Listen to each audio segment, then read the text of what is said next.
Otsailak 14ko kanpainari hasiera emateko, Euskararen ofizialtasunen aldeko ekimen bat burutu dugu gaur. 21 gaztez osaturiko bi zutabe abiatu dira gure eskubideak ukatzen dizkiguten bi instituzioaren egoitzatik, alegia epaitegitik eta esentze geltokitik, eta nola ez ekimenari subprefetura honetan eman diogu bukaera.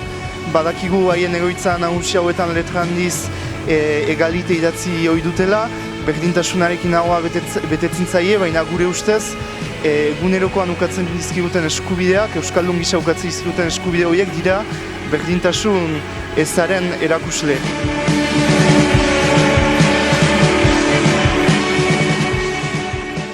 Bestalde gure artean ginituen unibertsitateko hainbat ikasle, haien unibertsitate mailako ikasketak euskaraz burutzeko aukerarik ez dutenak, eta gaur ekimen honen bidez, era berean aldarrikatu dugu Ipar Euskal Herriak berduela euskarazko unibertsitate propio bat, gazteak Euskal Herritik joan ez daitezen eta gazteak euskaraz ikasteko aukera izan dezaten.